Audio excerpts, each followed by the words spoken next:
नमो अरिहंताणम नमो सिद्धाणम। जैन धर्म में दो प्रकार के भगवान कहे गए हैं।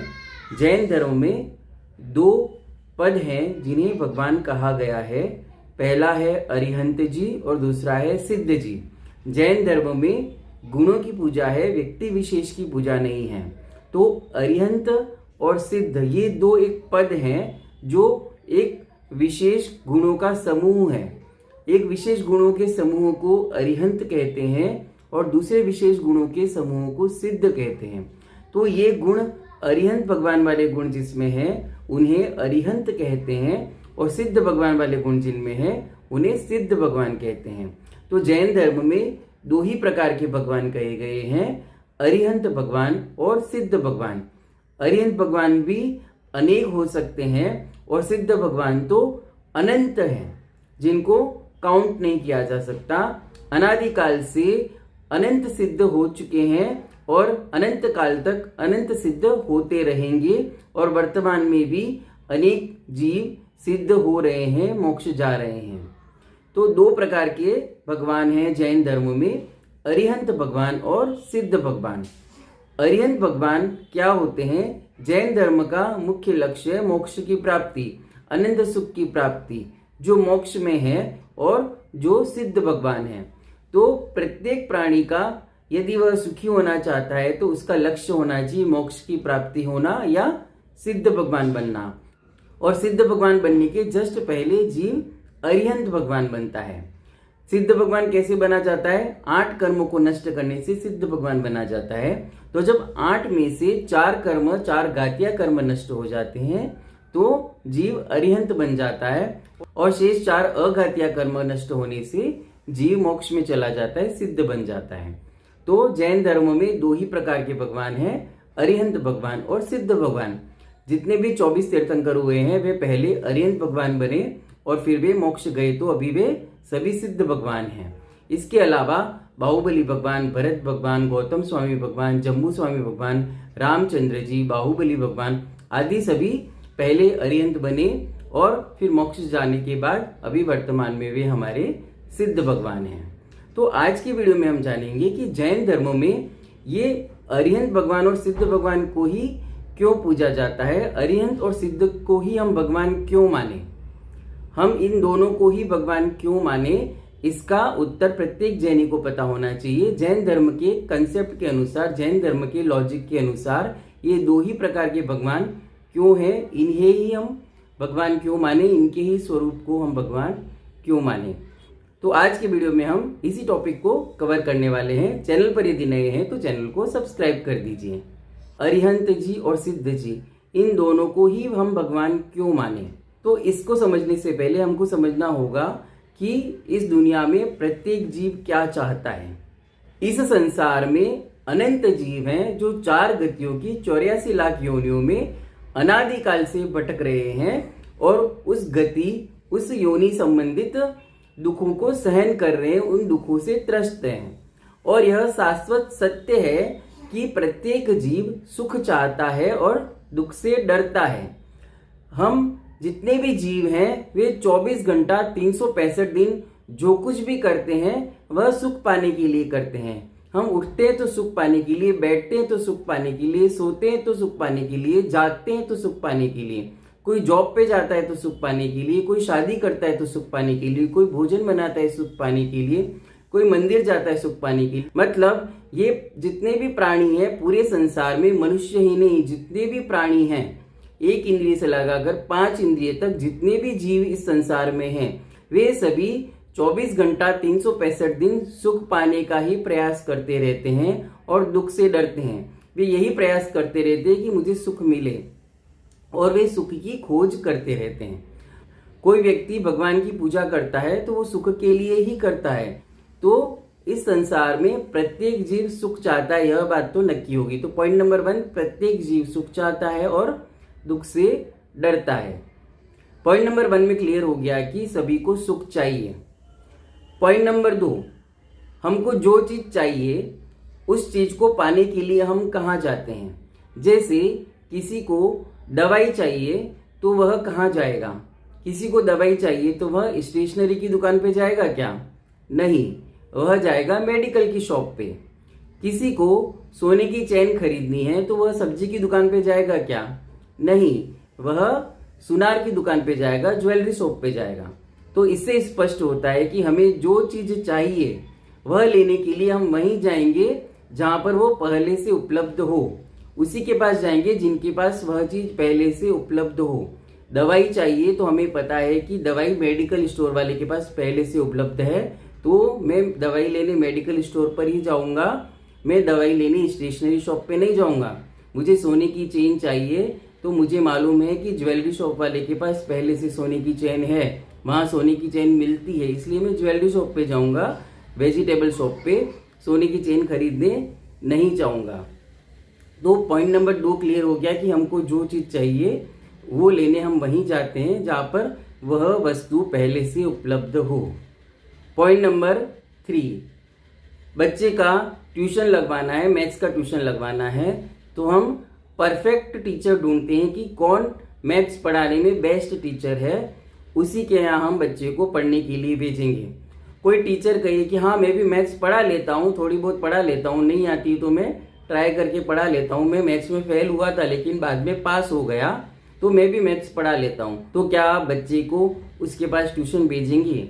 बिल्कुल नहीं। प्रत्येक माता पिता चाहेंगे कि उनके बच्चे को ट्यूशन पढ़ाने वाला बेस्ट टीचर हो, उस टीचर को बहुत अच्छे से मैथ्स आनी चाहिए। तो दूसरे पॉइंट में क्लियर हुआ था कि हमको जो वस्तु चाहिए, जो चीज चाहिए, हम उसी के पास लेने जाएंगे जिसके पास वह पहले से हो। और तीसरे पॉइंट से यह क्लियर होता है कि हमको जो वस्तु चाहिए, जो चीज चाहिए, वह लेने हम उसके पास जाएंगे जिसके पास पहले से उपलब्ध तो हो लेकिन परफेक्शन के साथ उपलब्ध हो। जो हमको वस्तु चाहिए वो परफेक्टली चाहिए। तो इस प्रकार ये 3 पॉइंट हमने समझ लिए। पहला पॉइंट, प्रत्येक जीव सुख चाहता है और दुख से डरता है। दूसरे पॉइंट में हमने जाना कि हम जो चीज चाहते हैं वह लेने उसी के पास जाएंगे जिसके पास पहले से वह चीज उपलब्ध हो। और तीसरा पॉइंट है कि हमको जो चीज चाहिए वह हमें परफेक्शन के साथ चाहिए, इम्परफेक्ट चीज हमको नहीं चाहिए, इम्परफेक्ट चीज को हम ग्रहण नहीं करना चाहते। तो पहले पॉइंट में हमने समझा था कि हमें सुख चाहिए, तो सुख लेने के लिए हम किसके पास जाएंगे? ऐसे व्यक्ति के पास जो पहले से सुखी हो। और तीसरे पॉइंट के अनुसार हम ऐसे व्यक्ति के पास सुख की आस करेंगे, सुख की प्राप्ति के लिए जाएंगे जिसके पास परफेक्शन के साथ सुख हो। तो हमें सुख चाहिए, हम उसके पास जाएंगे जो पहले से सुखी हो, और उसके पास जाएंगे जो परफेक्टली सुखी हो। अभी सुख की क्या परिभाषा है, दुख की क्या परिभाषा है? जहां आकुलता है वहां दुख है, जहां निराकुलता है वहां सुख है। तो प्रत्येक जीव जो सुख चाहता है उसको निराकुलता चाहिए। तो अभी हम समझेंगे कि दुख का कारण क्या है। दुख का अभाव सुख है और सुख का अभाव दुख है। तो हमें यह समझना होगा कि दुख का कारण क्या है। तो दुख का कारण है मोह। मोह दुख का कारण है। 8 प्रकार के कर्म है, उसमें मोहनीय कर्म जो है वह दुख का कारण है। मोह के कारण ही हम दुखी होते हैं, यदि मोह नहीं है तो हम दुखी नहीं होते हैं। जैसे एक माता पिता अपने एक बेटे और बेटी के साथ बाजार में गए। अभी बाजार में एक दुकान के ऊपर सुंदर सी डॉल बिक रही थी। बच्ची ने डॉल देखी तो वह मचल पड़ी कि मुझे ये डॉल चाहिए। अभी माता पिता नहीं दिला रहे हैं तो वह बच्ची रो रही है। सेम उसी समय जो बेटा है वह उस डॉल को देखकर भी उसे लेना नहीं चाहता, क्योंकि उस डॉल से उसको मोह नहीं है, लेकिन बेटी को उस डॉल से मोह है। तो मोह दुख का कारण है। जबकि बेटा और बेटी दोनों साथ में हैं, जिसको मोह है वह दुखी हो रहा है, जिसको मोह नहीं है वह दुखी नहीं हो रहा है। ऐसे अनेक उदाहरण ले सकते हैं। तो मोह दुख का कारण है। यदि मोह नहीं रहे तो अनंत सुख की प्राप्ति हो सकती है। मोहनीय कर्म के नष्ट होने से यह जीव अनंत सुख को प्राप्त कर सकता है। हमारी यह जो आत्मा है वह अनंत सुखी है। हमारी आत्मा का स्वभाव है अनंत सुखी पना। हमारी आत्मा में अनादिकाल से अनंत सुख विद्यमान है। हमारी आत्मा का गुण है अनंत सुख। लेकिन इस मोहनीय कर्म के कारण हम दुखी होते रहते हैं और हमारा अनंत सुख प्रकट नहीं होता। तो जब हमारे अरिहंत भगवान तपस्या के माध्यम से कर्मों की निर्जरा करते हैं, 10वें गुण स्थान में मोहनीय कर्म को पूर्ण नष्ट कर देते हैं, तो उनके अनंत सुख प्रकट होता है। जब वे अरिहंत भगवान बनते हैं तो उनके 4 गुण प्रकट होते हैं, अनंत ज्ञान, अनंत दर्शन, अनंत वीर्य और अनंत सुख। और यही 4 गुण आगे कंटिन्यू रहते हैं। तो सिद्ध भगवान के पास भी ये 4 गुण हैं। तो अरिहंत भगवान अनंत सुखी हैं और सिद्ध भगवान भी अनंत सुखी हैं। अनंत सुख किसे कहते हैं? ऐसा सुख जो कभी नष्ट नहीं होने वाला, ऐसा सुख जिसके नष्ट होने की कोई गुंजाइश नहीं है। जैसे हमारे जीवन में हमको कोई सुख प्राप्त हो जाता है, सब कुछ अच्छा है, फिर भी मन में कहीं ना कहीं टेंशन रहती है कि यह सुख कहीं चला नहीं जाए। जैसे मेरे घर में, परिवार में सब कुछ अच्छा है, लेकिन फिर भी कहीं ना कहीं एक टेंशन रहती है कि यह सुख कहीं चला नहीं जाए। व्यापार बहुत अच्छा चल रहा है, सुख मिल रहा है, लेकिन फिर भी कहीं ना कहीं मन में टेंशन रहती है कि मेरा यह व्यापार कहीं डाउन नहीं हो जाए। घर में सब कुछ है, लेकिन घर में कोई बीमार नहीं पड़ जाए, घर वालों की कहीं मृत्यु नहीं हो जाए। इस प्रकार का भय सुख के साथ हमेशा रहता है, और दुख की तो बात ही क्या करें। इसलिए यह सांसारिक सुख आभासी सुख है, पूर्ण सुख नहीं है, अनंत सुख नहीं है, दुख से सहित सुख है। उस सुख को क्या सुख कहें? अनंत सुख जो है, जो मोक्ष में है, अरिहंत भगवान के पास है और सिद्ध भगवान के पास है, वही सच्चे अर्थों में सुख है। तो हमें भी वैसा ही सुख चाहिए, तो हम उन्हीं के पास जाएंगे जिनके पास पहले से अनंत सुख हो, पहले से परफेक्शन के साथ जिनके पास सुख है, जिनके पास पहले से सुख है और उनका सुख परफेक्शन के साथ है। उन्हीं की शरण में जाने से हमें भी सुख की प्राप्ति हो सकती है, अनंत सुख की प्राप्ति हो सकती है, शाश्वत सुख की प्राप्ति हो सकती है। अभी वे अनंत सुखी कैसे हैं, इस पॉइंट पे विचार करते हैं।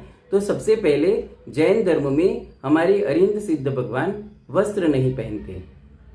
तो हमें यह देखना होगा कि वस्त्र क्यों पहने जाते हैं, वस्त्र कौन पहनता है। वस्त्र इसलिए पहनाए जाते हैं कि कोई व्यक्ति सर्दी से दुखी है या गर्मी से दुखी है या अपने विकारों को छुपाने के लिए दुखी है, तो सर्दी गर्मी या विकारों को छुपाने के लिए वस्त्र पहनने होते हैं। तो वह जीव, वह मनुष्य इसलिए वस्त्र पहनता है क्योंकि वह दुखी है। लेकिन हमारे अरिहंत सिद्ध भगवान दुखी नहीं है, वे अनंत सुखी है। न वे गर्मी से दुखी है, न सर्दी से दुखी है, नहीं उनके मन में किसी प्रकार का विकार है, तो उनके शरीर पर भी किसी प्रकार का विकार नहीं दिखाई देता, तो उन्हें वस्त्र पहनने की आवश्यकता नहीं है। जो भी वस्त्र पहनता है उन्हें दुखी मानना चाहिए। जैसे हम सभी श्रावक श्राविकाएं वस्त्र पहनते हैं, तो हम सर्दी गर्मी और विकारों से दुखी हैं, इसीलिए हम वस्त्र पहनते हैं।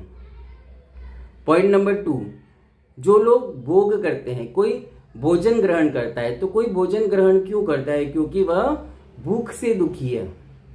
तो जो भूख से दुखी है वही भोजन ग्रहण करता है, आहार करता है। लेकिन हमारे अरिहंत सिद्ध भगवान अत्यंत सुखी है, उनको भूख नाम की कोई पीड़ा नहीं है, वे भूख से दुखी नहीं होते हैं, इसलिए वे भोजन भी नहीं करते हैं। इसके अलावा पत्नी या पति रखना, किसी को पत्नी या पति की क्या आवश्यकता है? क्योंकि वे काम पीड़ा से दुखी हैं। स्त्री काम पीड़ा से दुखी है, इसलिए वह एक पुरुष से विवाह करती है। पुरुष काम पीड़ा से दुखी है, इसलिए वह एक स्त्री से विवाह करता है।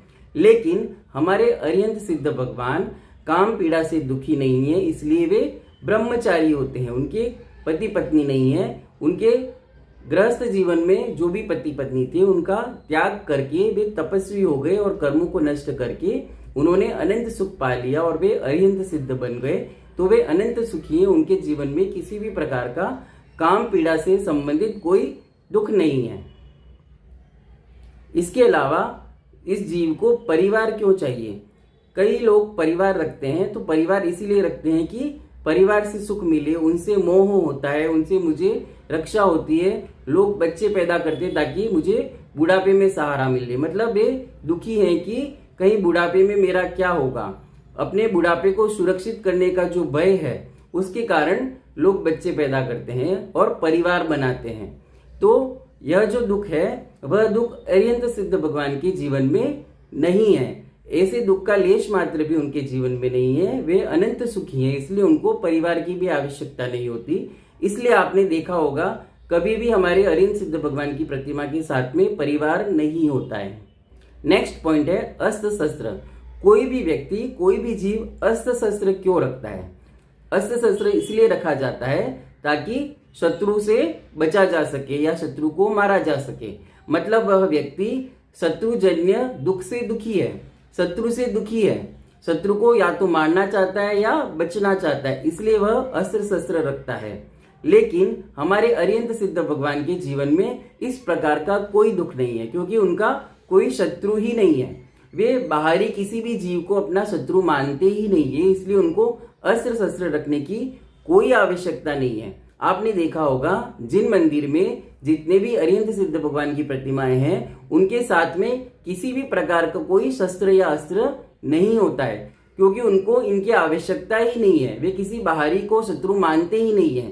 जैन धर्म के अनुसार तो हमारे कर्म ही हमारे शत्रु हैं, क्योंकि हमारे कर्म ही हमें दुख देते हैं। तो अरिहंत सिद्ध भगवान के बाहरी शत्रु तो है ही नहीं, और जो आंतरिक शत्रु हमारे जो कर्म है वे भी उन्होंने नष्ट कर दिए हैं। तो अरिहंत सिद्ध भगवान के जीवन में शत्रुजन्य किसी प्रकार का कोई दुख है ही नहीं, क्योंकि वे अनंत सुखी हैं। तो इस प्रकार अभी तक हमने जाना कि अरिहंत भगवान अनंत सुखी हैं और हमें भी अनंत सुख की प्राप्ति करनी है। हमें भी सुख चाहिए, क्योंकि प्रत्येक जीव को सुख ही चाहिए, प्रत्येक जीव सुख ही चाहता है और परफेक्शन के साथ सुख चाहता है। तो हमें भी यदि परफेक्शन के साथ सुखी होना है तो हमें अरिहंत और सिद्ध भगवान को अपना भगवान मानना चाहिए। और हम सभी जैनी अरिहंत सिद्ध भगवान को अपना भगवान मानते हैं। हमारे मन में यह क्लियर होना चाहिए कि हम अरिहंत भगवान और सिद्ध भगवान को भगवान क्यों माने। हम उन्हें अपना भगवान इसलिए नहीं माने क्योंकि हमारे माता पिता या दादा दादी या नाना नानी भी जैन हैं और वे अरिहंत सिद्ध भगवान को अपना भगवान मानते हैं, तो हम भी मानते हैं। ऐसा नहीं है। जैन धर्म में किसी प्रकार की पराधीनता नहीं है, किसी प्रकार की बाध्यता नहीं है। आप लॉजिक स्पष्ट करें, लॉजिक को समझें कि अरिहंत भगवान और सिद्ध भगवान को हम भगवान क्यों माने, क्योंकि हमें सुख चाहिए, परफेक्शन के साथ सुख चाहिए, अनंत सुख चाहिए। और इन दो भगवान के पास, इन दो प्रकार के भगवान के पास अनंत सुख है, अनंत सुख विद्यमान है। इसीलिए हम इनको फॉलो करते हैं, इनका अनुसरण करते हैं। दूसरा पॉइंट है कि जैन धर्म में भगवान की पूजा क्यों की जाती है। तो जैन धर्म में भगवान को खुश करने के लिए पूजा करने का कोई कंसेप्ट नहीं है। भगवान तो अनंत सुखी हैं, वे हमारे सुख दुख से भी दुखी नहीं हो सकते। भगवान अपने भक्त के भी दुखों से दुखी नहीं होते हैं, वे अनंत सुखी हैं। उनके सुख में लेश मात्र का भी दुख नहीं है, तो उनको हमसे कोई मतलब भी नहीं है। जैसे महावीर भगवान हमारे भगवान हैं, ऋषभदेव भगवान हमारे भगवान हैं, 24 तीर्थंकर भगवान हमारे भगवान हैं, तो वे सभी अरिहंत होकर सिद्ध हो चुके हैं, अनंत सुखी हो चुके हैं। उनको हमसे अभी कुछ लेना देना नहीं है, तो वे हमारे जीवन में सुख नहीं लाते हैं। वे तथास्तु कह के हमारे जीवन में कुछ सुख दे दें, ऐसा जैन धर्म में कंसेप्ट नहीं है। तो फिर हम उनको भगवान क्यों माने, हम उनकी पूजा क्यों करें, हम उनको फॉलो क्यों करें। तो यह एक नियम है कि हम जिनकी विनय करते हैं उनके गुण हम में आते हैं। तत्वार सूत्र में कहा गया है, वंदे तद्गुण लब्धेत। उनके गुणों की प्राप्ति के लिए मैं उनको नमस्कार करता हूँ। तो जिनके गुण हमको हमारे अंदर चाहिए, मतलब गुणों से ही व्यक्तित्व बनता है, तो हमको उनके जैसा बनना है, तो उनके गुण हमारे अंदर आएंगे तो भी हम उनके जैसे अरिहंत सिद्ध भगवान हो पाएंगे, उनके जैसे अनंत सुखी हो पाएंगे। तो उनके गुण हमें चाहिए, तो हमें उनकी विनय करनी चाहिए, उनकी पूजा करनी चाहिए। और उन्होंने जो जो भी कार्य किए अरिहंत सिद्ध बनने के लिए, अनंत सुख प्राप्त करने के लिए, जो जो भी कार्य उन्होंने किए वह कार्य हमें भी करने होंगे और उनके पद का अनुसरण करना होगा, तभी अनंत सुख की प्राप्ति होगी। तो यह जो मोक्ष मार्ग है, जैन धर्म क्या है, मोक्ष मार्ग है। मोक्ष में जाने का एक पूरा रास्ता है, पाथ है। महावीर भगवान आदि 24 तीर्थंकरों को फॉलो करते जाओ तो अनंत सुख की एक दिन प्राप्ति हो सकती है। जब तक हमको हमारे जीवन में मोक्ष की प्राप्ति ना हो, जब तक हम अरिहंत सिद्ध भगवान ना बने, जब तक हमें अनंत सुख की प्राप्ति नहीं हो, तब तक भी हम अरिहंत सिद्ध भगवान की पूजा करते हुए, अपने कर्मों को नष्ट करते हुए, कर्मों को कम करते हुए हम दुख को कम कर सकते हैं। और दुख का कम होना मतलब सुख का बढ़ना, इस प्रकार हम सुख की प्राप्ति कर सकते हैं। तो आज की वीडियो में हमने जाना कि अरिहंत भगवान और सिद्ध भगवान को हम भगवान क्यों मानते हैं। जैन धर्म में अरिहंत भगवान और सिद्ध भगवान का क्या महत्व है। वीडियो पसंद आया हो तो लाइक करें, शेयर करें, कमेंट करें और चैनल को सब्सक्राइब करें। जय जिनागम, जय महावीर।